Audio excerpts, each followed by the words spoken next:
Bismillahirrahmanirrahim. Assalamualaikum warahmatullahi wabarakatuh. Alhamdulillahirabbil alamin. Wassalatu wassalamu ala Rasulillah wa ala alihi wa sahbihi ajmain. Pada alhamdulillah hari ini kita masih bisa berjumpa kembali untuk mengikuti pelajaran akidah anak, yang mana pada kesempatan hari ini kita sudah memasuki semester yang kedua. Untuk pada kesempatan hari ini, bab pertama yang akan kita pelajari adalah kalimat thayyibah.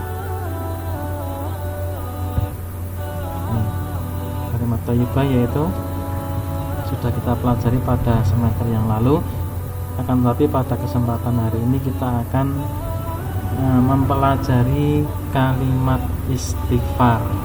Ya, bagaimana kelanjutannya nanti akan saya sampaikan, akan saya jelaskan. Silakan diikuti sampai selesai. Berikutnya kita lihat penayangan yang selanjutnya. Kita akan lihat. Kita akan memulai dari pengertian istighfar terlebih dahulu. Sudah ada yang tahu apa itu istighfar? Nah, di sini sudah saya tuliskan. Istighfar adalah memohon kepada Allah Ta'ala agar dilindungi dari keburukan dosa dan agar dosa-dosa kita Allah hapuskan. Nah, ini dari pengertian istighfar. Kemudian yang selanjutnya,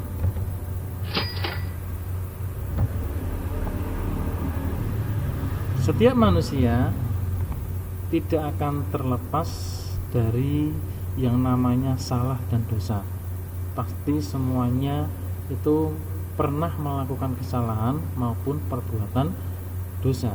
Nah, sehingga istighfar dan taubat mesti dijaga setiap saat. Nah, ini sebagaimana disabdakan oleh Nabi Muhammad SAW dalam sebuah hadisnya yang berbunyi, kita lihat, walillahi inni la astaghfirullah wa atubu ilaihi bil yaumi aktsara min sab'ina marratan. Yang artinya, demi Allah, aku sungguh beristighfar kepada Allah dan bertobat padanya dalam sehari lebih dari 70 kali. Bayangkan, Nabi Muhammad saja yang sudah diampuni dosa-dosanya, baik yang telah lalu maupun yang akan datang, beliau saja masih mengucapkan istighfar, memohon ampun kepada Allah dalam sehari itu tidak kurang dari 70 kali. Bagaimana dengan kita? Ya. Kemudian yang selanjutnya, lafal istighfar. Lafal istighfar ini sebenarnya masih ada beberapa bacaan. Di sini akan Ustaz beri contoh beberapa lafal istighfar. Di antaranya ini, astaghfirullahal azim alladzi la ilaha illa huwal hayyul qayyum wa atubu ilaihi. Ini salah satu contoh lafal istighfar. Ada juga yang menggunakan dalam lafal yang lain. Saya beri contoh yang lain pula, tapi di sini tidak saya tuliskan. Rabbana ighfir lana dzunubana wa israfana fi amrina wa tsabbit aqdamana wansurna 'alal qaumil kafirin. Ini salah satu juga bentuk lafal istighfar, dan masih banyak lagi. Kan tapi untuk yang pada kesempatan hari ini kita gunakan yang sudah Ustaz tuliskan di layar tersebut ya. Baik, kita lihat arti dari lafal istighfar tersebut. Aku memohon ampun kepada Allah yang Maha Agung, yang tiada ilah selain Dia, yang Maha Hidup dan Maha Berdiri sendiri, dan aku bertaubat kepadanya. Nah, ini adalah lafal dan makna istighfar. Kemudian yang selanjutnya kita lihat waktu yang dianjurkan. Yang selanjutnya adalah waktu yang dianjurkan memperbanyak istighfar. Kapan waktu-waktu yang dianjurkan kita untuk memperbanyak istighfar? Ini ada beberapa waktu yang memang kita diperintahkan untuk memperbanyak membaca istighfar. Di antaranya yang pertama adalah setelah melakukan perbuatan dosa. Ini adalah waktu yang memang kita disuruh untuk memperbanyak membaca istighfar. Ya. Apa dasarnya atau perintahnya mana yang menunjukkan bahwasanya hal tersebut diminta untuk memperbanyak membaca istighfar, sebagaimana yang telah disabdakan Rasulullah SAW dalam hadis yang diriwayatkan oleh Al-Bukhari yang bunyinya, "Wahai Aisyah, sungguh telah sampai kepadaku berita tentangmu begini dan begitu. Apabila kamu berlepas dari berita tersebut, maka Allah akan membersihkanmu. Dan jika kamu berbuat dosa tersebut, maka beristighfarlah kepada Allah dan bertaubatlah kepadanya. Karena seorang hamba bila mengakui dosanya, kemudian bertaubat kepada Allah, niscaya Allah akan menerima taubatnya." Ini yang menunjukkan bahwasanya kita diperintahkan untuk memperbanyak istighfar itu manakala melakukan perbuatan dosa. Kemudian yang selanjutnya yaitu yang kedua, yaitu setelah kita melakukan ketaatan. Nah, di samping setelah melakukan perbuatan dosa kita diperintahkan untuk memperbanyak membaca istighfar, juga ada perintahnya untuk membaca istighfar atau memperbanyak istighfar itu manakala setelah kita melakukan ketaatan kepada Allah.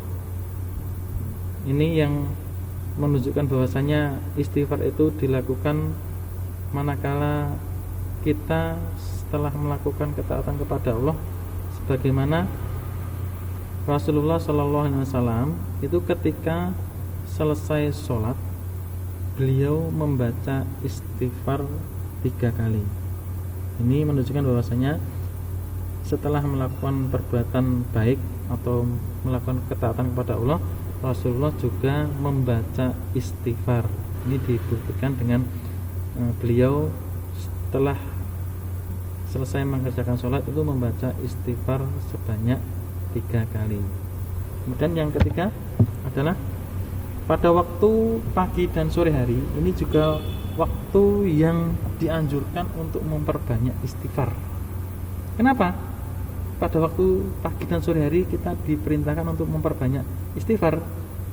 Di sini disebutkan bahwasanya barang siapa mengucapkan istighfar pada siang hari dan meyakininya, lalu dia mati pada hari itu sebelum waktu sore, maka dia termasuk penghuni surga.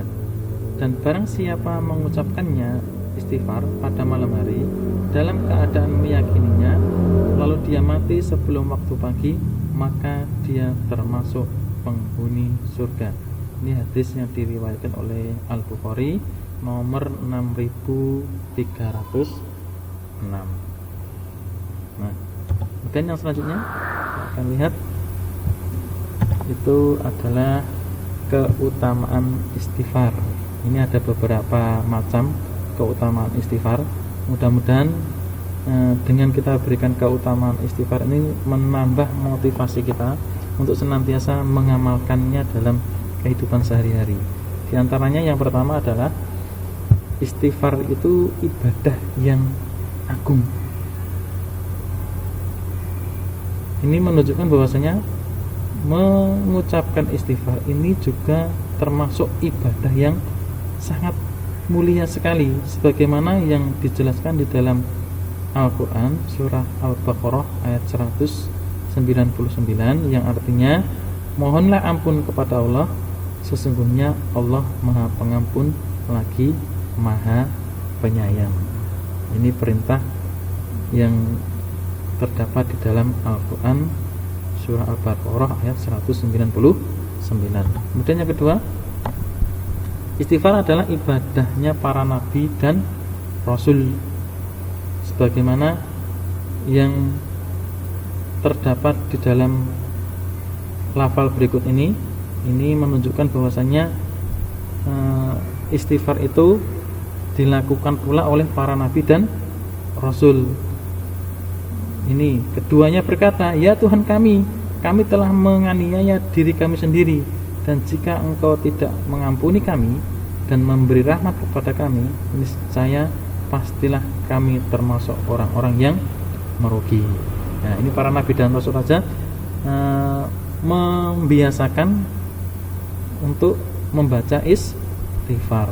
Kemudian yang ketiga, istighfar itu dapat menghapus dosa dan meninggikan derajat sebagaimana dalam sebuah hadis yang berbunyi, wahai anak Adam, seandainya dosamu menjulang tinggi ke langit, lalu engkau banyak istighfar dan banyak memohon ampun kepadaku, maka aku ampuni dosa-dosamu. Hadis yang diriwayatkan oleh At-Tirmidzi. Ini menunjukkan bahwasanya melakukan ataupun mengucapkan istighfar ini juga dapat menghapus dosa dan meninggikan derajatnya. Kemudian yang selanjutnya, yang keempat, istighfar dapat menjadi sebab diangkatnya wabah dan musibah.